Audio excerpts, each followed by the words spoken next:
लड़की बाज पड़ोसी। ये हैं मिस्टर मनसुख, उम्र 60 साल। वैसे तो इनकी उम्र है राम नाम जपने की, पर मनसुख दिन रात अलग अलग लड़कियों का नाम जपते रहते हैं। ऐ लड़की, सुन तो, तेरा नंबर क्या है? अंकल, अभी तो आपका नंबर है, अर्थी बुक कर लो अपने लिए। अरे अभी तो मैं जवान हूँ लड़की, सफेद बालों पे मत जा। मनसुख राम को लड़कियां छेड़ने की गलत आदत थी। पत्नी बहुत पहले गुजर गई थी, जिसके बाद मनसुख खुले बैल की तरह हो गए। जहाँ दिखी नारी वहाँ लाइन मारी। मनसुख राम के पड़ोसी सोनी जी के यहाँ नई बहू आई। नाम था कल्याणी।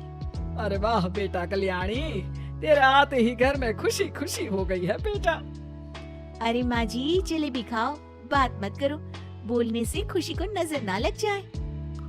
जैसे मोहल्ले की हर लड़की पे मनसुख की नजर थी, वो कल्याणी को भी बुरी नजर से देखता है। एक दिन कल्याणी छत पे मिर्ची सुखाने जाती है। दूसरे छत पे खड़ा मनसुख गाना गाने लगता है। उफ उफ मिर्ची, हाय हाय मिर्ची, देखे तो तुझे लग जाए मिर्ची। कल्याणी को लगता है कि यूं ही गा रहे हैं, शौकिया तौर पर ये तो होता ही रहता है। एक दिन कल्याणी आंगन में पौधों को पानी दे रही होती है।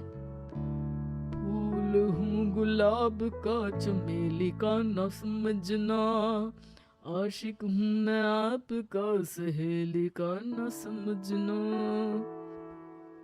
कल्याणी को ये बात बहुत अजीब लगती है, क्योंकि शायरी बोलते वक्त मनसुख उसी की तरफ देख रहा था। वो अंदर जाती है और अपनी सास को कहती है, ये जो हमारे पड़ोसी हैं। अरे दूर रहना उससे। हाँ, दूरी रहूंगी, पर ये थोड़े अजीब नहीं है? अरे अजीब, आवारा, ठरकी, पता नहीं क्या क्या आदमी है वो। हर लड़की पर नजर डालता है वो। उसकी उम्र की वजह से कोई उसे कहता नहीं। बाकी उसे आसपास रखना भी नहीं चाहिए।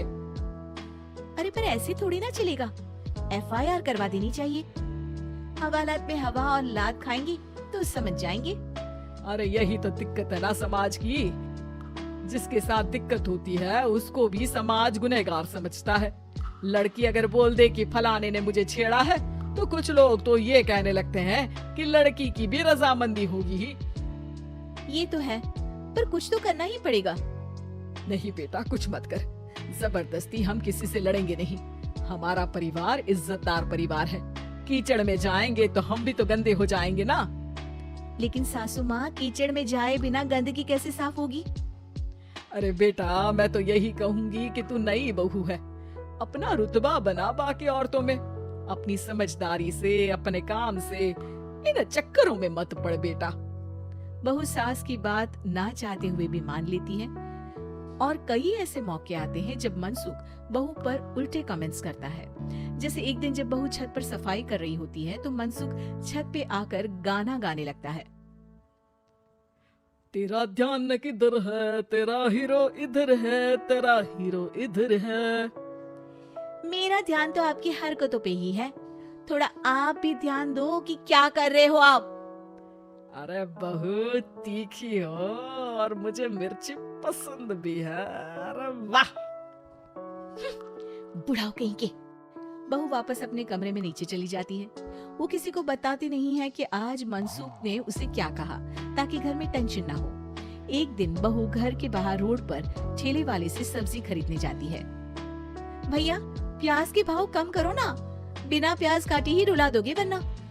तभी बहू की नजर मनसुख पर पड़ती है, जो वहाँ से गुजर रही एक लड़की को देखकर कहता है, शीशी भरी गुलाब की पत्थर पे फोड़ दूं, तेरे लिए तो जाने मन जीना भी छोड़ दूं। लड़की सहम जाती है। उसकी उम्र शायद 18-19 साल की रही होगी। बहू ने जब ये देखा कि मनसुख ने इतनी छोटी उम्र की लड़की को तंग किया है, तो वो घर में जाके अपने पति से कहती है, तुम्हारा पड़ोसी मनसुख, अरे बहुत नीच आदमी है। अरे कुछ करते क्यों नहीं उसका?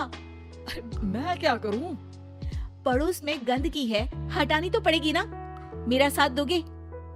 दूंगा, लेकिन करना क्या है? हम फंसेंगे तो नहीं ना? डरो मत, अच्छे काम करने से डरना नहीं चाहिए। उस दिन कल्याणी अच्छे से तैयार होती है और मनसुख के घर जाती है। अरे वाह, आज तो घर में चांद उतर आया है।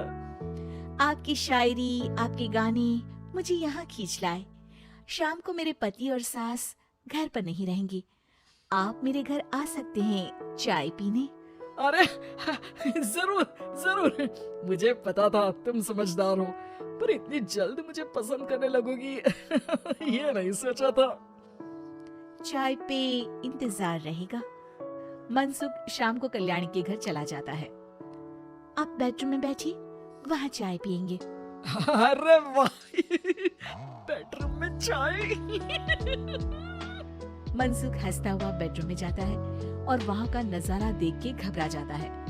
वहाँ पर मोहल्ले की वो सारी लड़कियां खड़ी हैं जिनको आज तक मनसुख ने छेड़ा था। कल्याणी भी बेडरूम में जाके दरवाजा अंदर से बंद कर लेती है। अब बेडरूम से सिर्फ डम डम डिशुम डिशुम की आवाज आती है और बीच बीच में मनसुख की चीखें भी सुनाई देती हैं।